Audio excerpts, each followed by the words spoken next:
Hello, Petal. How you doing today? How's your week been? It's flown by. It's just been non-stop, one thing after another. But I've got some time now, so I can record another chapter. And today will be chapter 4 of Faust Among Equals by the amazing, the illustrious Tom Holt. Now, we've had a suggestion that the next one should be Paint Your Dragon.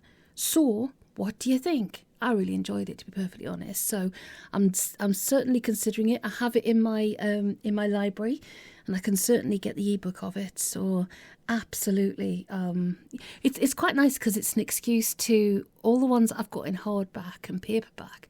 I can get them on ebook, and then I've kind of like got all of the whole collection, as it were. And I always recommend everybody, if you can, just go out and buy them as well. And if you want to read along, awesome. If you've already got them, double awesome. Big high five to you on that one.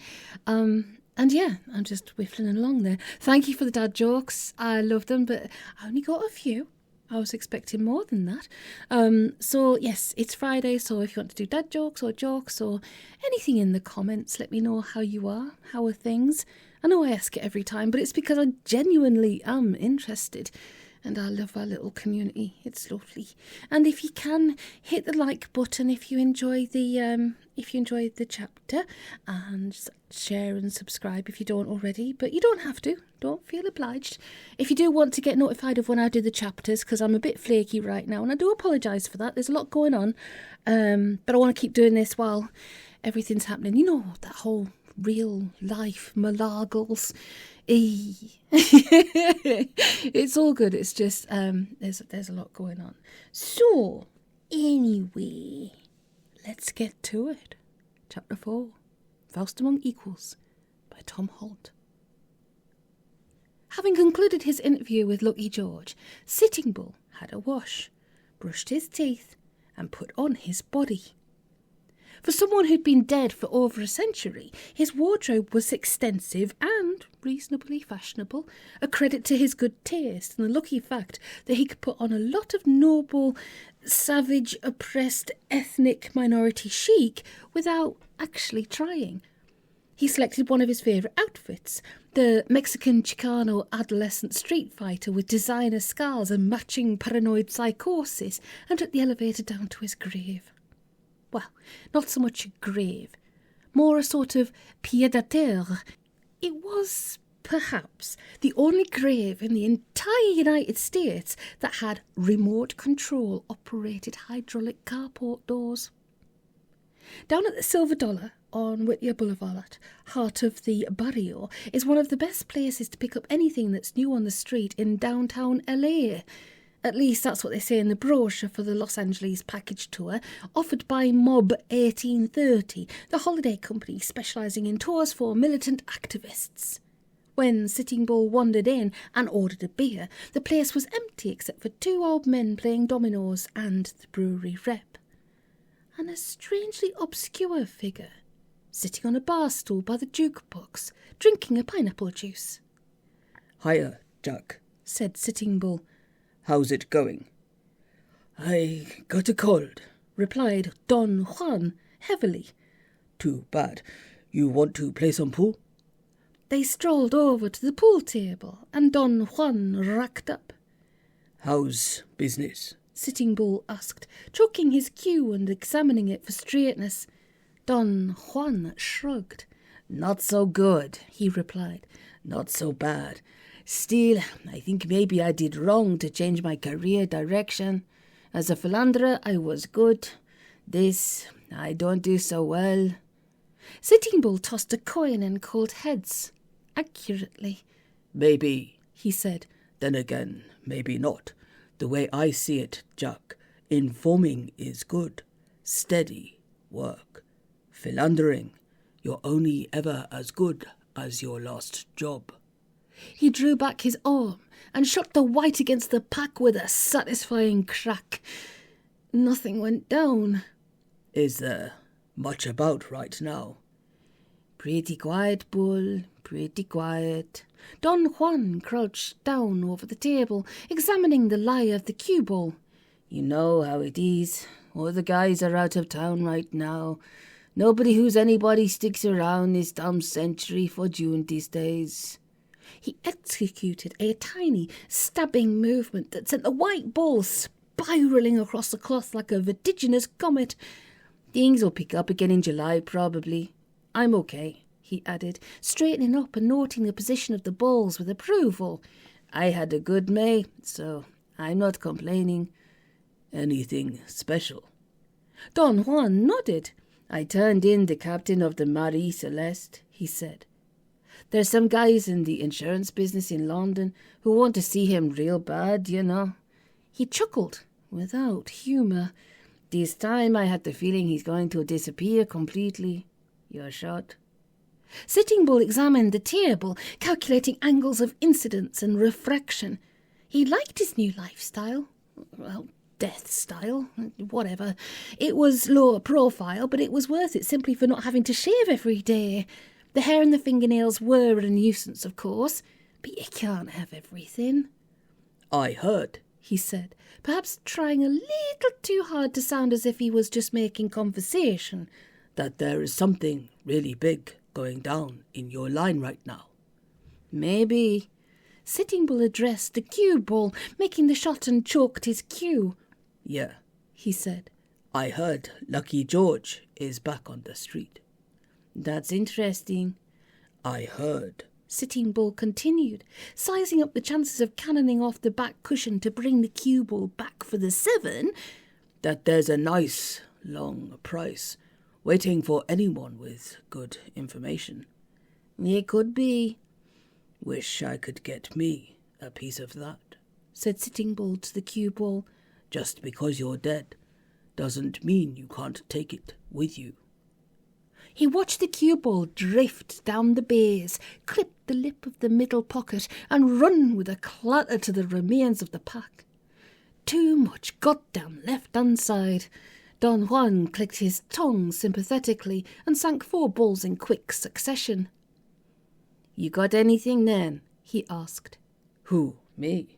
Sitting Bull drank some beer. I was just interested, that's all, in case I'd missed something. I wouldn't bother, Don Juan replied.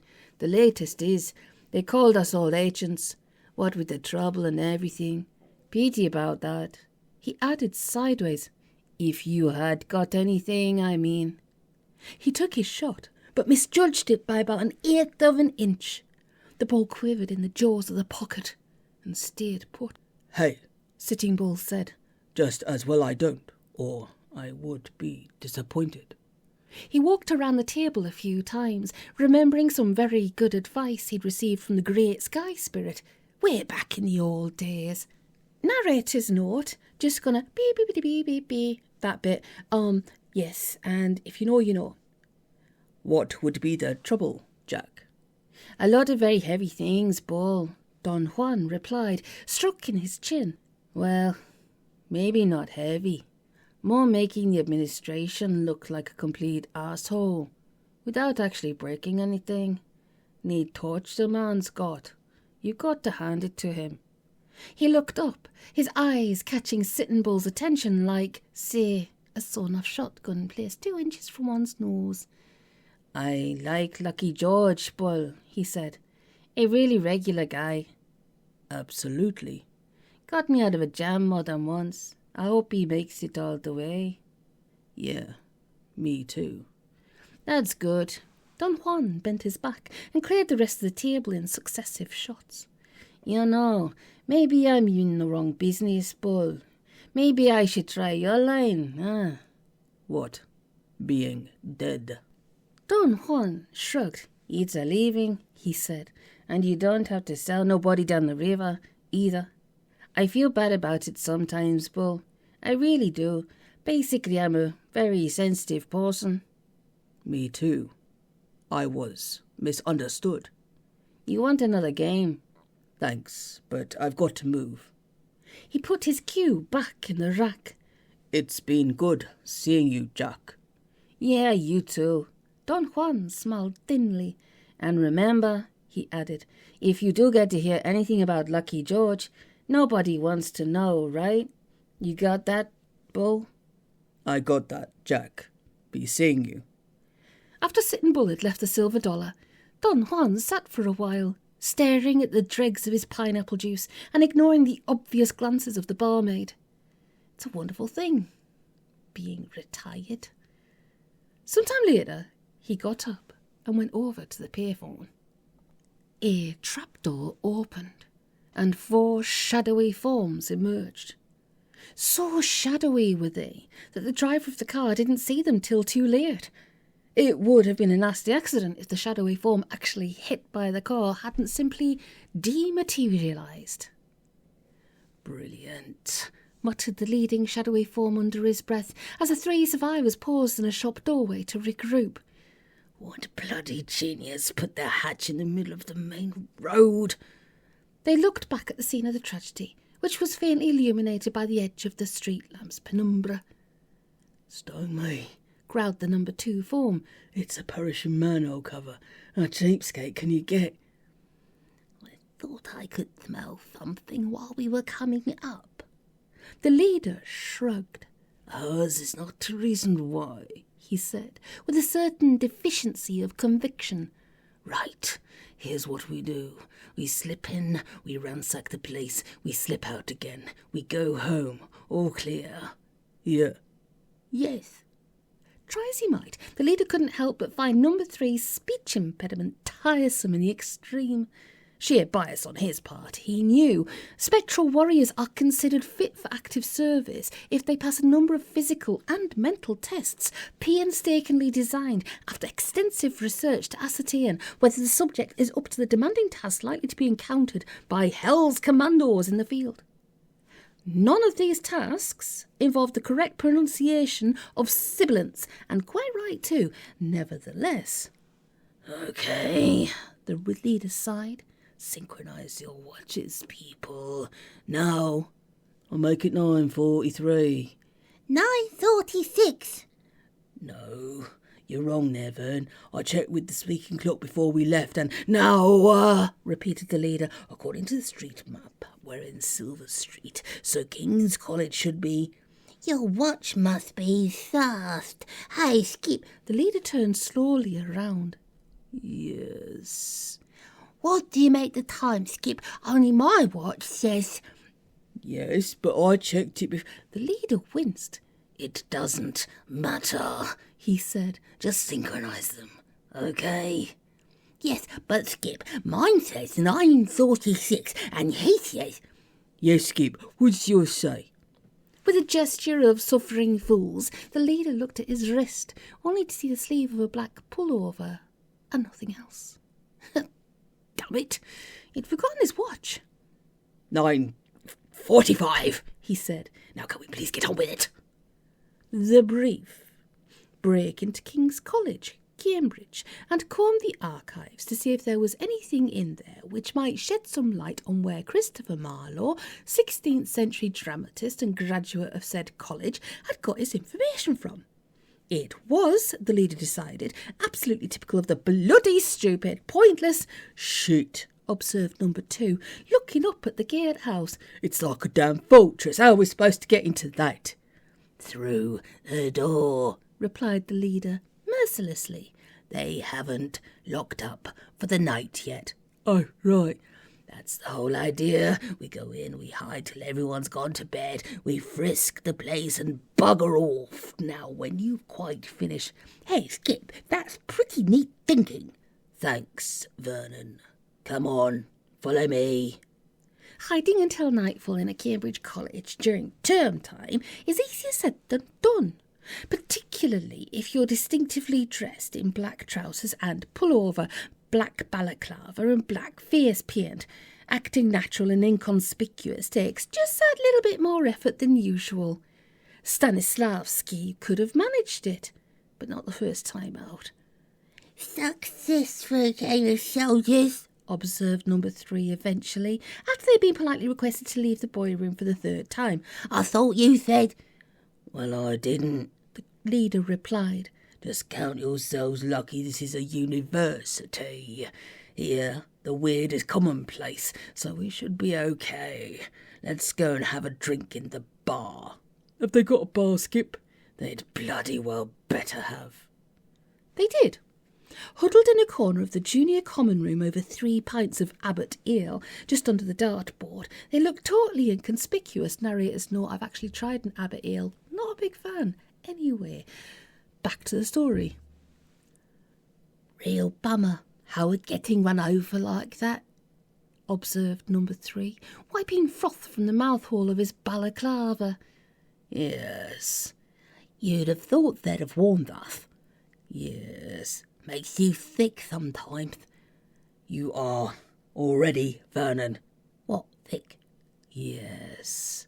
Number 3 considered. No, I'm not, he replied, puzzled. I had a headache this morning, but... The leader cleared his throat with a semblance of authority before the whole bloody thing degenerated into farce. According to the plan, he said, the library is up the stairs on our left as we came in, keeping the hall doorway to our right. Got that? Sure thing, Skip. Number 2 finished the last of the salted peanuts. What is it we're looking for exactly? A lead, replied his commanding officer with wasted irony. What sort of a lead? Any sort of a lead. Only, number 3 continued, there's a lead coming out the back of this computer game thing, if that's any help. It goes right across the wall and back into a clue. Something to go on. A material fact. What sort of material fact, Skip? One of the minor tragedies about being a spectral warrior is the fact that, being inhuman, they can't settle down and have children. Just now the leader felt he had an inkling of what he was missing. All right, he said. Listen carefully. There's this bloke called George Faustus, right? You mean Lucky George? You got it. Now, shortly after he was arrested, very shortly in fact, this nerd of a playwright called Christopher Marlowe wrote a play all about him. Lots of details in it that he couldn't possibly have known unless he was privy to some pretty restricted stuff. Marlowe was a student here at the time. The idea is, perhaps there's some papers or diaries of his lying about here somewhere, which might put us in the right direction. Understood? Number 2 considered the proposition and clearly found it counterintuitive. Hey, he said, that was years ago, unless they're really, untidy. My cousin Timothy's very untidy. He keeps all his old electricity bills and gas bills and water bills and... Not for over 400 years he doesn't, I bet. That's because he's only 36. Give him a chance. No. Listen, interrupted the leader, slightly desperate. Marlowe's a great playwright. When you're a great playwright, they keep all your letters and papers and things. It's called research. My cousin Timothy, not a playwright. Vernon. Yes? Shut up. At 20 to 12, the bar steward turned them out, and they wandered about in the night air for a while, waiting for the college to go to sleep. At 1:30, they crept noiselessly, relatively noiselessly, to the library door, and the leader fumbled for his skeleton key. Keith. Yes, Skip? Whose turn was it to bring the key? Yours, Skip. Kick the door in, Keith. OK, Skip. It was, they realised, a big library. Big, as in huge. There were, as number 3 perceptively remarked, books everywhere. All right, the leader said, raising his voice to a whimper. Let's make a start. Anyway, those shelves over there. They hadn't been at it for more than an hour, scrabbling aimlessly by the light of small dark torches, when all the lights suddenly went on. They turned to see a small, bald man in a dressing gown bearing down on them. Skip. What is it now? And we do the silent killing, Skip. It's my turn to do the silent killing, and you promised. It's not really appropriate right now, Vern. Next time, I'll give you my word. The leader then straightened his back, smiled, and said, Can I help you? The bald man stopped in his tracks for a moment. Who the hell are you? He asked. The leader thought quickly. Interloan, he replied. We got here late. Your librarian's gone home for the night. We're in a bit of a hurry, so... The words dribbled away like a test tube of water into the Gobi Desert. The bald man shook his head. "I know you are right," he said. "Oh," the leader frowned. "I don't want to sound facetious, but you don't seem terribly frightened in that case." The bald man snorted. "Frightened," he replied. "Frightened of you? Don't make me laugh. It ain't more than a cack-handed attempt at academic espionage to frighten me." The leader felt a nudge at his elbow. "What's academic espionage?" "Well," the bald man went on, "you can jolly well think again, because it's not here. I suppose that rat Amesbury sent you, didn't he?" "Why not?" "That's about it," the leader said. "Mind, we're only obeying or—" "Appalling! Going about trying to steal another man's research papers and you call yourselves scholars? Where's your ethics?" "Hang on, I know that. It's the one between Kent and Suffolk, isn't it?" The bald man blinked twice. "What?" "Ethics." Just for once, the leader was glad he had Vernon along. Someone capable of seeing something so completely disconcerting at a time like this was worth his weight in gold. He decided to press home the advantage. "Right," he said. It was his favourite word, positive without meaning anything. "That's enough out of you, Grandad. You tell us where it is, or it'll be the worse for you." "I beg your pardon?" "He said—" Time to get moderately heavy, the leader decided.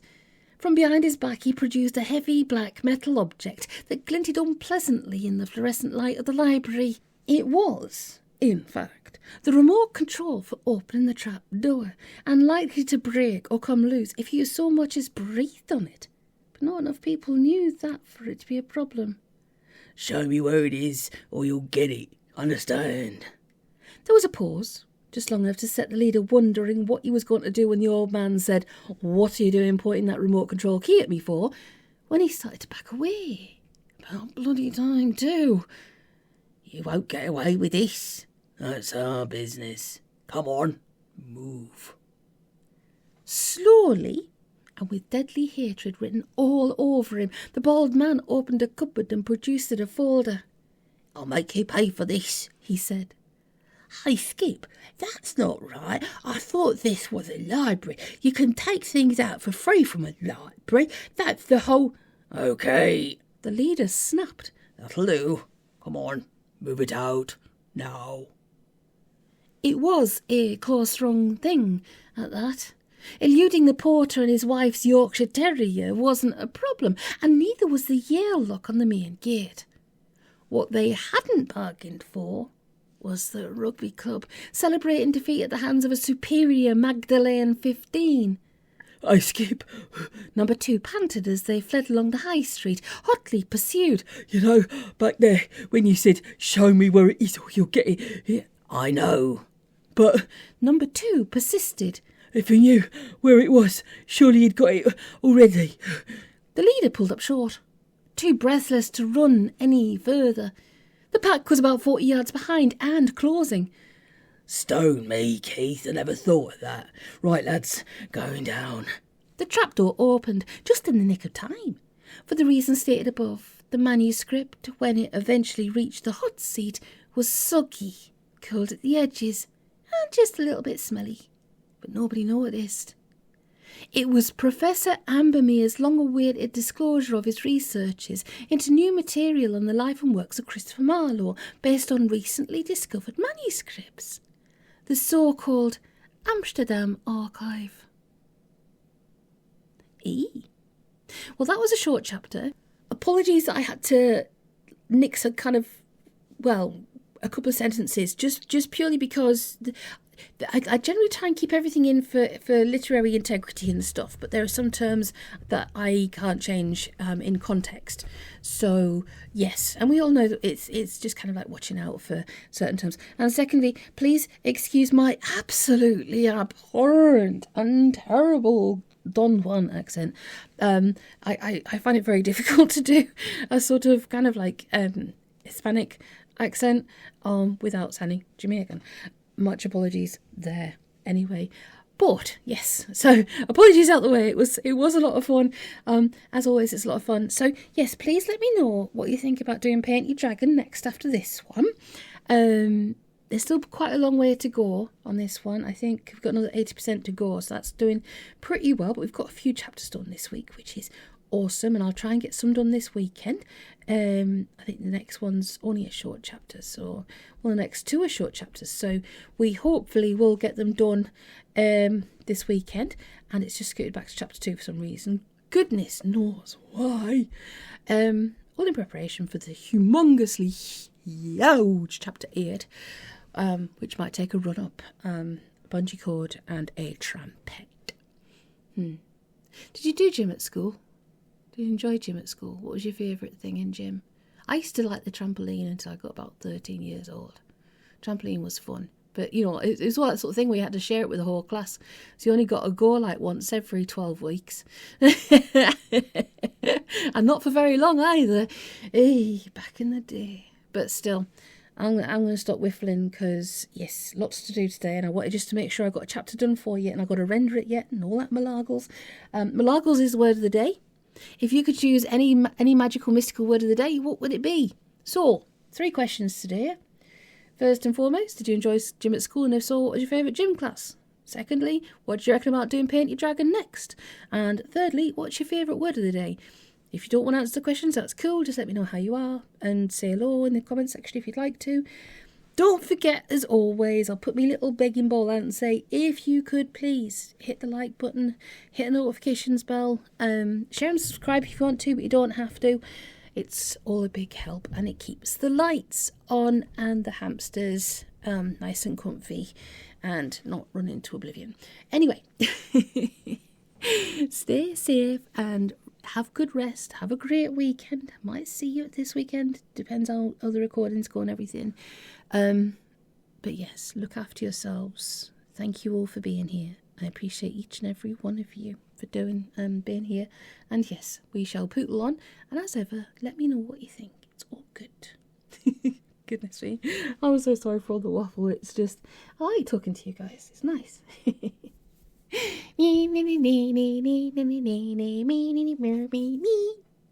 We will fix it, we will stick pieces and glue. It's a little mashup. I quite like that. That's pretty cool. We're working on it. We're getting there. Might have to do sort of like a big heavy drum and bass backbeat on it or something. Yeah, it's got to be better than the what? Oh my goodness, I cannot abide that meme. Anyway, onwards and upwards. Catch you soon. Take it easy, Petal.